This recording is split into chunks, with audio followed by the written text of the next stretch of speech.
And also Joe Carlson from the AFL-CIO is with us today. I think I got all the electeds here. So, and I just want to recognize the Healey-Driscoll administration for all their work, not only putting forth so many initiatives, but communicating this information.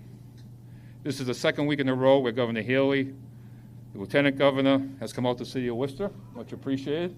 And that's, yeah. I like that. And Secretary Augustus, it's good to see you here again. Much appreciated. And A&F Secretary Matt Logowitz, get that. Welcome, much appreciated. And also City Manager. I just want to thank Governor. You put a great team together for housing. You really did. Chrystal Kornegay from MassHousing, who's also a number of times been here in the city of Worcester. So much appreciate the investment here, and with the Secretary. So this takes a lot of work, and we really appreciate all the work that you've been doing. The Housing Bond Bill is exactly what we will need to address the ongoing housing crisis. This multi-billion-dollar plan will jumpstart the production of homes and make housing more affordable across the state. This plan will fund or enable to creation to more than 40,000 homes, including 22,000 new homes for low-income households and 12,000 homes for middle-income households. That will be essential to keeping up with our growing population. The focus on building more housing is in alignment with our Worcester Now Next plan, which plans to help our city grow sustainably. The project we are on tour today with Synergy and David Greeny. Thank you for investing here in the city of Worcester. This building has affordable condos, an office building conversion, and a unique approach to addressing the housing crisis. This idea stemmed from the Fallon scaling down, and as people pivot to remote work, there will be more vacant office space that can be converted from space that is unused to space we desperately need. I am particularly excited about the affordable condos that will provide folks with an opportunity to build generational wealth. Making sure that all can benefit from development is important to me as mayor of the city of Worcester. This bill and our partnerships with public and private entities like Synergy, Worcester Business Development Corporation with Greg Blaze is with us today, and the Chamber of Commerce with Tim Murray will be essential in overcoming the current obstacles. I want to thank everyone again for the work in these efforts and hope you enjoy the rest of the day. I'd like now to welcome up to speak our governor, who has been taking unique approaches to ensuring Massachusetts continues to be great. Governor Healey has been working tirelessly to address the ongoing needs of our state while also recognizing the needs of our cities all over. Governor, welcome back to the city of Worcester. Thank you very much. Well, good afternoon, and thank you so much, Mayor Petty. It's great to be here. As the mayor said, we were here just a week ago with a focus on life sciences and economic development, and we're here today to talk about housing, which is really, really important to our administration, and I know to so many of you. Also, we were really proud to invite our entire cabinet here today to the great city of Worcester, and had the benefit of having the whole cabinet here in Worcester. Secretaries of our cabinet are right out as we speak in meetings and in places around Worcester to work on a number of things that we're trying to advance through our administration. But I want to thank the mayor, city manager, Batista, all of our legislators with whom we partner on so much, and housing is certainly top of the agenda, so it's wonderful to be among all of you. Great to be joined by the Lieutenant Governor Kim Driscoll, who has been out there hustling across the state. A lot of conversations with opportunity. Is the first time in 30 years that we're adding ownership opportunities in downtown Worcester, affordable ownership opportunities, so people can start to develop and build that equity that we know not only benefits them but subsequent generations. And it gives folks kind of a grounding in this neighborhood. They've got a stake in this neighborhood. They're going to care about this neighborhood. They're going to care when trash is on the street or something that isn't right is happening around the corner. They're vested. So this is a great example of that, and we think that there are opportunities in every corner of the Commonwealth where there are offices that have been offline for significant periods of times or are now starting to reposition in this post-pandemic world and are exactly where the housing is needed. They're in the core of the city where you want that walkability. Often they're historic buildings that you desperately don't want to lose. You want to keep that historic character of your community. And by doing this office conversion support with the help of MassHousing, we're going to help cities learn from Worcester's example, find buildings that they want to save that have not been online for a number of years, and say, all right, how does this lay out for housing? How many units can we fit here? What do we need to do around zoning changes in order to facilitate these buildings being changed over to housing? And really focus the attention. And if you think about the green element of that, much of the core and shell of this building is going to remain, which means less materials that need to be used. That adds to the greenness of this building and the sustainability of this project. So many boxes get checked by really focusing on these office conversions. And so I want to really thank the governor, lieutenant governor, for kind of giving us the charge to think outside the box.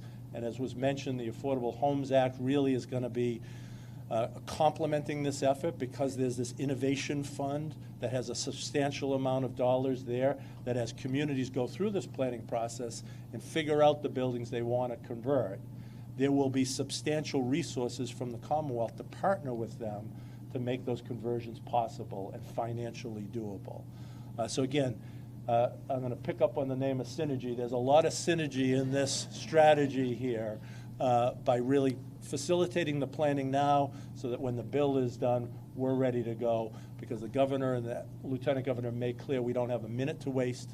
We have a sense of urgency about this issue and how it impacts families and people across the state, and we are acting with that same sense of urgency. So with that, I have the great pleasure to introduce somebody I've had a chance to work very closely with in my previous role, but also even more closely in this role. She heads up one of our quasi-agencies that really is one of the ways that we deliver much of the funding and the programming that we have to assist cities and towns and developers in our communities, and is a legend in the housing space. So Chrystal Kornegay, the head of MassHousing, please come on up and share some remarks. I don't know about a legend, maybe in my own mind. You know, the nice thing about going after the governor and the secretary is, like, they said everything. And so I will say that we at MassHousing, our mission is to confront the Commonwealth's housing challenges. And this is a great administration to be doing that with. Great partnership, not only in the leadership and the governor and lieutenant governor, but on the secretary level, Secretary Gorkowitz partnering with us to think about ways in which we can use resources to prioritize housing production. We jumped at the opportunity and our board to participate and help with this program, because we know on the municipal level there are opportunities, but municipalities are busy. And you don't always have the time or the resources to be able to really take a look at what your opportunities might be. And so we think about this as a way to partner with municipalities to help the willing, if you're interested in doing that, and really position people to do well by their community residents, as well as participate with the state, as the lieutenant governor says, to stop admiring the problem. And so we're happy to partner with you. We look forward to doing this, and I want to thank my colleagues who are here, Paul McMurrow, and I can't remember her name. It went out of my head just that fast, who is going to run the program. So I'm going to introduce everybody to her, so if you have questions, you can go talk to her. That's anyway, so thank you all. I get the opportunity when I was, before this job, I was undersecretary and spent a lot of time in Worcester with the previous city manager. And now, as MassHousing CEO, I'm spending a lot of time with this city manager. In fact, we were together twice this week, thinking about how we can creatively support housing production across the Commonwealth, and particularly in Worcester. So thank you very much, Town Manager Batista. Thank you. Thank you, Chrystal, and yes, a true legend, and we can all agree to that. Again, I am pleased to welcome Governor Healey and Lieutenant Governor. Welcome to Worcester. Welcome back to Worcester for yet another exciting housing announcement. The state has been an invaluable partner in addressing the housing crisis, and this administration realizes the ability to lead by example. This project here at Chestnut Place illustrates the ability, as it will be the largest commercial to residential conversion in the state, repurposing underutilized properties to create new housing. I'll say that again, repurposing underutilized properties to create new housing. We hope that this can be a model for other municipalities as an effective means of residential development, and we greatly appreciate the state supporting similar projects with the Commercial Conversion Initiative. The nearly 200 market rate apartments that are replacing the former office space at 1 Chestnut Place will add much needed inventory to the current housing stock challenges that we have in the city of Worcester. Furthermore, like has been mentioned, 22 condo units at 80% AMI will be constructed next door at the 2 Chestnut Place and will provide critical affordable home ownership opportunities, which are known to be important, as been mentioned before, pathway to equity and wealth for our residents. It's also noticeable that these will be the first condos built in downtown in about 30 years. And by the way, former city manager, current secretary Augustus, it's nice that we're finally here, because he was a huge champion in trying to get condos in downtown. Location is also another key factor. These buildings will attract more residents to re-energize our downtown, spurring more foot traffic, small business support, and increasing tax revenue. I'll say that again, increasing tax revenue. This project is also a result of a number of partners. This doesn't happen alone. Working together and utilizing different tools in our housing solutions toolbox, signed by our Worcester Housing Strategy, that is driving residential development across the city. So again, I want to thank Governor Healey and her administration, including our Executive Office of Housing of Livable Community Secretary Augustus, for their continued commitment, support to these projects, and providing critical support through the HDIP and other community development programs. I also want to thank our state and federal delegations for their advocacy on behalf of Worcester. And to our mayor and city council, this project will not be done without them. Recognizing the importance of tools like adaptive reuse in our tie plans for residential development. Not only will the Chestnut Place tie plan help facilitate construction, but it will also ensure that MBE and WBE contractors play a significant role in this project. I also want to recognize and thank David Greene, thank you, and Synergy Investments for their commitment to Worcester and investment in our downtown community. They realize the potential of Worcester as a destination city for residents and businesses alike. And I also want to commend Synergy for stepping up to provide affordable condos as part of this project, despite not being subject to inclusionary zoning. They volunteered to do this work. We have an entire coalition of partners working to facilitate residential development. Too many to name them all, but I want to recognize a few folks, and most specifically, our Economic Coordinating Council, including Tim Murray and the Chamber of Commerce, Craig Blades and the Worcester Development Corporation, and I know John Weaver is here from MBI as well. But last but not certainly, a lot of this work doesn't happen without a good leader, and that leader is from our Worcester Executive Office of Economic Development, led by Peter Dunn. For managing our city's housing strategy and programs and making sure that projects like Chestnut Place align with the city's economic development agenda. So again, thank you, and now I have the pleasure to turn things over to the man of the hour, David Greene. Thank you. Thank you, Eric. I thought I'm the man of the hour. I know it's St. Patrick's Day weekend, and what a bonus to have representatives of the Healey-Driscoll family here to kick off our celebrations. But seriously, housing is difficult.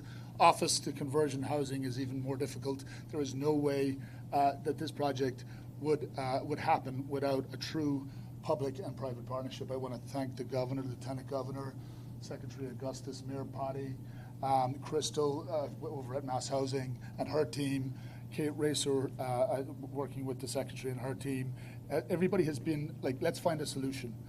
This started with the City of Worcester, a wonderful place to do business. We first started Invest in Worcester back in 2019 in an office building across the street. We looked at this building saw that Fallon's lease was about to expire and said, what could we do? How can we make this better? And we had the thought of converting it to residential. When we went and spoke to Peter Dunn and spoke to City Manager Batista, they were just open doors. How can we help you? How can we make this happen? Mayor Potty was super supportive. City Council was supportive.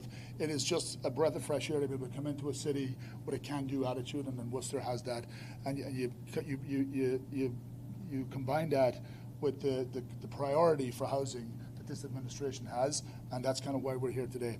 I'd just like to acknowledge a few folks on our side who've been instrumental. This project has been led by Ryan Chamberlain from Synergy and the local team here in Worcester. DMS lead the design team, and have been very creative in dealing with what is a challenging floor plate. It's difficult to convert. And I'll just tell you, like, some of the things that are difficult. You know, when you have physical assets that are built 40 or even 100 years ago, they don't contemplate residential. So whether it's the depth of the units, the window line, the amount of different services that are going to be required within the building, not all buildings, I would say maybe 10% of buildings could be converted from office to residential, or automatic ones. Others require a lot more effort to be able to convert, and it's challenging. You need to have a talented team to be able to do so. We're very pleased with the new initiative from MassHousing. We think the idea of getting out and having municipalities think about what their existing office stock is, and having those funds to be able to get experts to come in and tell them, does the physical asset work? Because step one, that's what you got to do, determine if the physical asset works. I will tell you that based on the current environment, construction costs, interest rates, it is going to be difficult to do any type of housing. So having the state and having the municipalities come in to be able to support these projects, make conversion of empty, underutilized assets into homes. And that is something that we are very much behind. It's good policy on a number of levels, and we're delighted to be part of this project, as previously mentioned, which is the largest of such projects in the Commonwealth, and we hope it's the first of many. So thank you very much. I'm going to invite Governor Healey back up to close out remarks. And please, sandwiches in the back for everybody. Thank you. Thank you so much, David. Thank you to everybody, and really, really excited to be able to show off what's possible here today. We're happy to take any questions on topic. Governor, Yeah. have there been any cities or towns that expressed interest in taking part in the $1 million program because they feel like they might have stock that would fit this? I'm going to let Chrystal and Secretary Augustus offer their. My hope is, I hope so, but we're just announcing it today. So, you know. Although we have been kind of test driving it with some municipalities, Fitchburg being one of them. So, Thank you, Mayor, by the way, for being with us today. Yeah. Absolutely. Yeah. I mean, I think we know, as the Secretary said, you know, we know there are office buildings around the state. And at the outset, the LG and I said, let's do a few things. Let's inventory state property. Let's look at existing infrastructure, whether it's an old mill or factory, or whether it's an office building that can be repurposed to meet what is the now need, which is housing in our state. I've heard a lot that office buildings can be really difficult to convert to housing because architecturally they're very different from residential buildings. Is that something you took into consideration when you were developing the program? Yes. Now, obviously, I'm not the one equipped to answer. I do know the answer is yes. And people rightly call for, you know, whether we're talking downtown Boston or here in Worcester, hey, let's just turn these units into housing. The how is more complicated, and Chrystal and David will speak to that. But, you know, again, innovation, what can we do? How do we get to yes and make it work? yeah, I mean, most buildings that aren't built for housing are difficult to convert, not just office buildings. Like you think about schools and they're really big, wide corridors. You think about churches, but we figure all of those things out. Not every one of those works, and so part of this initiative is to really narrow down on what does work so that we can help municipalities get prepared for some resources that we think is coming through the Affordable Homes Act. So, Thank you. You want to say anything? Yeah, David? sure.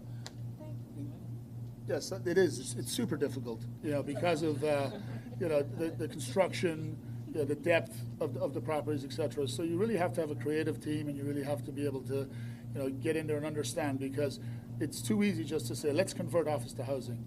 There's a significant amount of study and upfront work needed. That's why this program that the state is announcing today will give municipalities the dollars and the expertise to evaluate very quickly what is a good candidate and what's not a good candidate.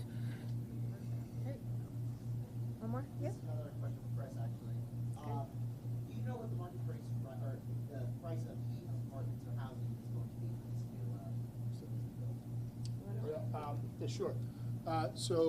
For our market rate rental units, we're between low 2,000s to mid 2,000s per month, depending on the unit size. And for the for sale affordable units that we're doing in partnership with the Planning Office of Urban Affairs, who have been a fantastic partner, these are going to be for sale units, and it's going to be in about $210,000 sale price.